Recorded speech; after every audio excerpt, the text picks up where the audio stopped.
안녕하세요. 저는 용인제일교회를 섬기고 있는 임병선 목사입니다. 감사한 일을 계속해서 기억하기란 쉽지 않습니다. 누군가의 도움을 받아 위기를 극복했을 때 우리는 처음에는 깊은 감사를 느끼지만 시간이 지나면 그 은혜를 잊어버리곤 합니다.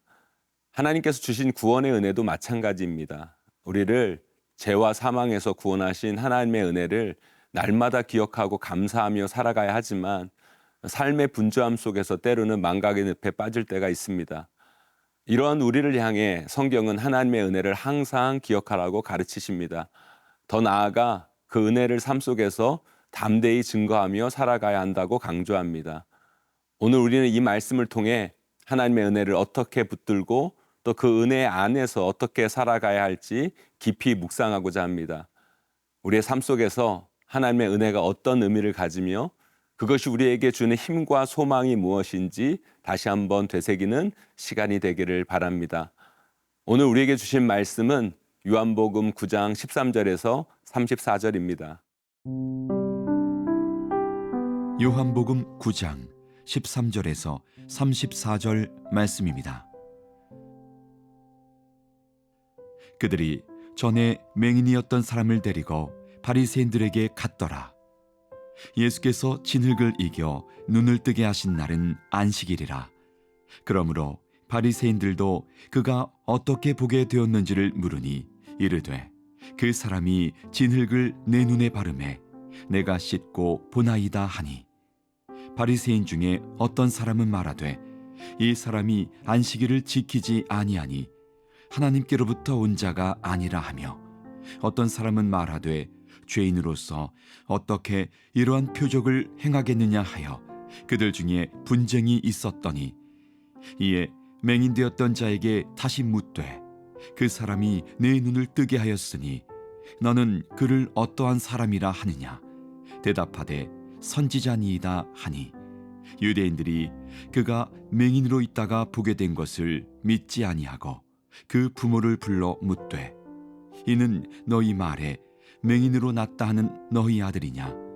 그러면 지금은 어떻게 해서 보느냐? 그 부모가 대답하여 이르되 이 사람이 우리 아들인 것과 맹인으로 난 것을 아나이다. 그러나 지금 어떻게 해서 보는지 또는 누가 그 눈을 뜨게 하였는지 우리는 알지 못하나이다. 그에게 물어보소서. 그가 장성하였으니 자기 일을 말하리이다. 그 부모가 이렇게 말한 것은 이미 유대인들이 누구든지 예수를 그리스도로 시인하는 자는 출교하기로 결의하였으므로 그들을 무서워함이로라. 이러므로 그 부모가 말하기를 그가 장성하였으니 그에게 물어보소서 하였더라. 이에 그들이 맹인이었던 사람을 두 번째 불러 이르되 너는 하나님께 영광을 돌리라. 우리는 이 사람이 죄인인 줄 아노라. 대답하되 그가 죄인인지 내가 알지 못하나 한 가지 아는 것은 내가 맹인으로 있다가 지금 보는 그것이니이다.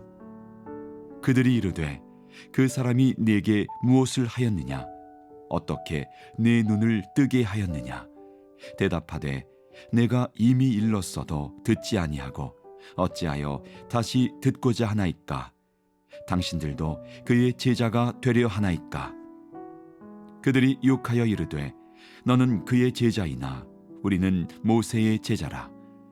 하나님이 모세에게는 말씀하신 줄을 우리가 알거니와 이 사람은 어디서 왔는지 알지 못하노라.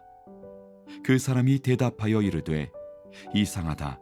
이 사람이 내 눈을 뜨게 하였으되 당신들은 그가 어디서 왔는지 알지 못하는도다. 하나님이 죄인의 말을 듣지 아니하시고 경건하여 그의 뜻대로 행하는 자의 말은 들으시는 줄을 우리가 아나이다. 창세 이후로 맹인으로 난 자의 눈을 뜨게 하였다함을 듣지 못하였으니 이 사람이 하나님께로부터 오지 아니하였으면 아무 일도 할 수 없으리이다. 그들이 대답하여 이르되 네가 온전히 죄 가운데서 나서 우리를 가르치느냐 하고 이에 쫓아내어 보내니라.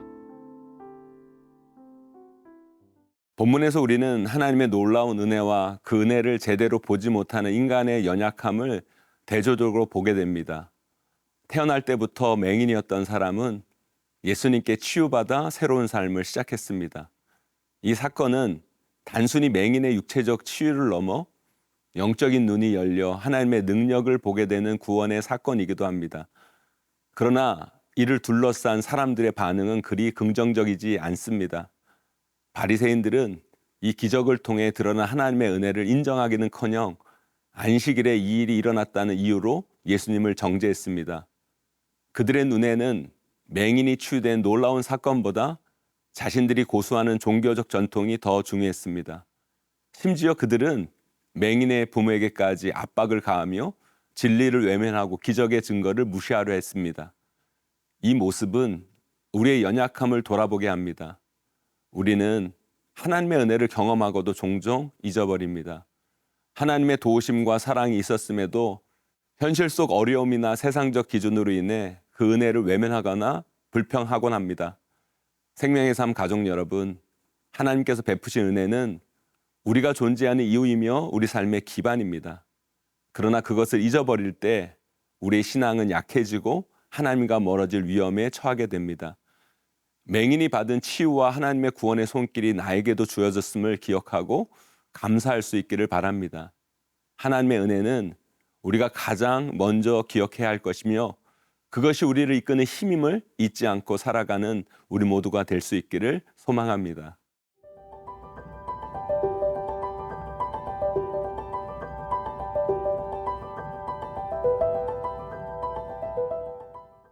치유받은 맹인은 바리새인들과 주변 사람들의 의심과 압박 속에서도 자신의 믿음을 굳건히 지켰습니다.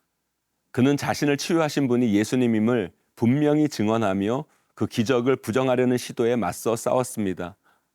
맹인은 자신이 경험한 은혜의 사건을 단순하고 명확하게 고백합니다. 그가 죄인인지 내가 알지 못하나 한 가지 아는 것은 내가 맹인으로 있다가 지금 보는 그것이니이다. 맹인은 복잡한 논리나 철학적 설명으로 말하지 않고 하나님의 은혜가 그의 삶에 가져온 변화를 있는 그대로 강력하게 증언하였습니다. 맹인의 태도는 오늘날 우리에게도 큰 도전을 줍니다. 세상은 우리의 믿음을 의심하고 때로는 조롱하며 하나님의 은혜를 부정하려 합니다. 그러나 맹인처럼 하나님의 은혜를 경험한 우리는 하나님께 받은 구원의 기쁨과 감격을 세상 앞에 당당히 증거해야 합니다. 그 증거는 단순한 말이나 이론에 그치지 않고 우리 삶의 변화와 태도를 통해 나타나야 합니다. 맹인은 예수님을 증언하는 과정에서 바리새인들에게 강한 질타를 당했지만 그는 결코 두려워하거나 물러서지 않습니다. 그는 자신의 변화된 삶이 하나님의 능력을 드러내는 가장 큰 증거임을 알고 있었습니다. 이와 같이 우리의 일상 속에서도 하나님의 은혜를 담대히 당당히 증거해야 합니다. 매일의 삶 속에서 하나님과 깊이 교제하며 그분의 은혜를 되새기고 받은 하나님의 은혜를 우리의 삶과 고백을 통해 보여줄 수 있어야 합니다. 사랑하는 생명의 삶 가족 여러분, 맹인의 고백은 예수님께서 누구신지를 세상에 전한 믿음의 선포였습니다. 그의 증언을 통해 우리는 하나님께 받은 은혜를 부끄러워하지 않고 세상 속에서 당당히 전할 수 있는 믿음을 배워야 할 것입니다. 오늘 이 말씀을 듣는 모든 성도님들에게도 동일한 은혜 주시기를 기도합니다. 하나님께로부터 은혜를 받은 자답게 우리의 삶을 통해 하나님의 살아계심을 증거하는 도구로 쓰임받게 되시기를 주님의 이름으로 간절히 축복합니다.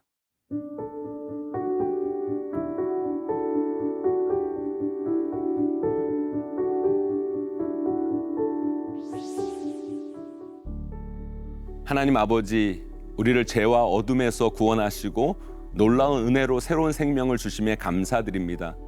그러나 우리의 연약함으로 인해 그 은혜를 잊고 세상의 가치에 묶여 살 때가 많습니다. 주님, 우리의 마음과 눈을 열어 하나님의 은혜를 날마다 기억하며 감사하는 삶을 살게 하여 주옵소서. 맹인의 고백처럼 우리가 받은 은혜를 세상 앞에서 담대히 증거할 수 있는 믿음을 주시옵소서. 우리의 말과 행동 그리고 삶 자체가 하나님의 사랑과 능력을 드러내는 증거가 되게 하옵소서.